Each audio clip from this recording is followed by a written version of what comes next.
God says through Jeremiah, I will write my law on their hearts. And he makes a difference between the old law, the old covenant, the covenant that Israel broke. And so he's going to put it on their hearts. And I've been thinking about this in a different way this week. But first of all, the image, comes to me. An image of the old covenant was the tablets that Moses brought down the mountain. And in some ways, it's a good image, And an image for the new covenant then is a heart. And one is outside or external, and the other one is internal. Now, don't misunderstand me. The old covenant was never meant to be just following external rules, do this, do that, check the box.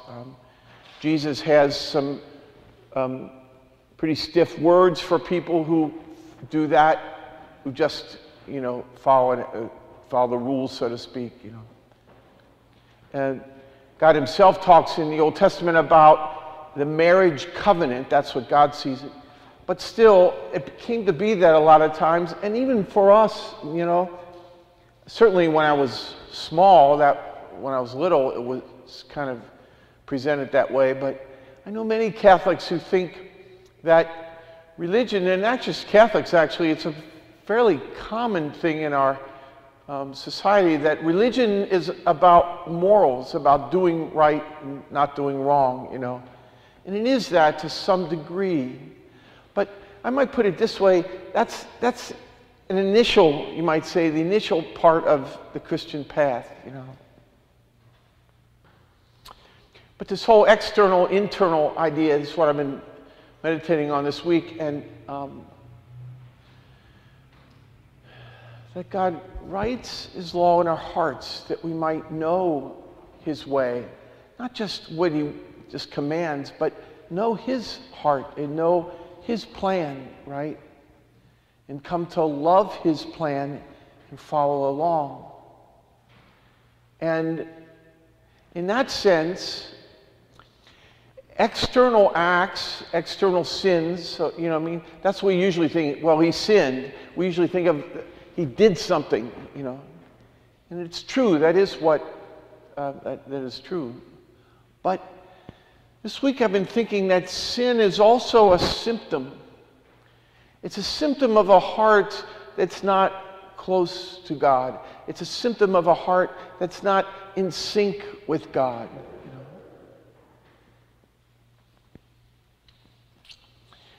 And the modern day image that occurred to me, think of your best friend or your spouse or something. And someone suggests that you do something, and you might recoil and say, well, I could never do that. She's my best friend, she's my wife, he's my husband, or something. In other words, it's not just that no, I don't want to do this or do that or check the box, but it's like just even thinking about doing that bothers you. You wouldn't even go that way, And I've seen marriages, for instance, where somebody's just like, well, no, I can't do that now because I'm married.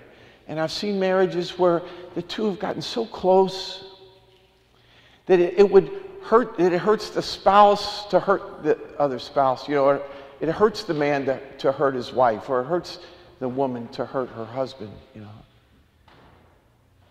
And that's really, I think, the goal of the spiritual life, the goal of the Christian life, is that we come so close to God that we wouldn't dream of sinning, Yes, we're weak and we fall and fail and yeah.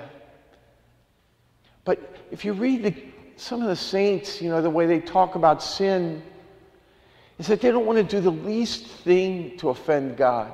Not because they're scrupulous, but because they love God so much that they don't want to do anything to offend God, or they don't want to move away from God to the least bit, And that, I propose to you, is really what we're trying to do in the moral life. And I invite you to think about that this week, And that's fine if you're in the stage of do good and avoid evil. That's fine. It's a good place to start. But I encourage you to see what's deeper than that. How can I go further than that? Whereas, no, I don't do that because it's wrong, or that seems so offensive to God that I wouldn't even dream of doing it. Or I'm afraid if I do that, it'll pull me away from God. That's the kind of path that I suggest that we're shooting for. And then if we get to that place, God's law really, truly will be on our hearts. And just suggest 3 things to you to get us there.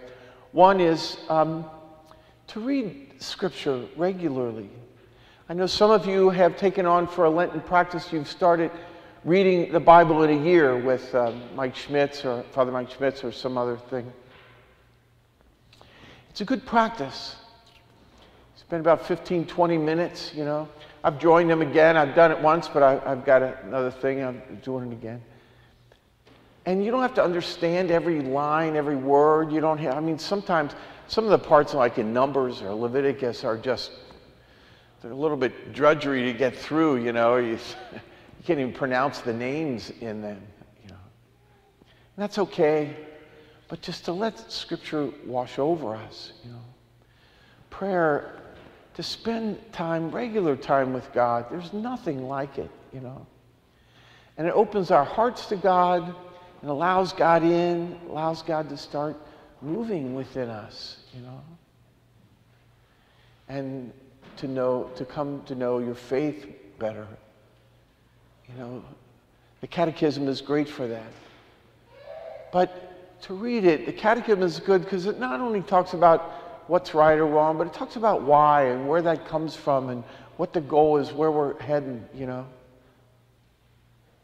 So those 2 things, or 3 things, knowing your faith better, regular time in Scripture, letting it wash over you, in prayer, that really allows God to start to write God's law on our hearts.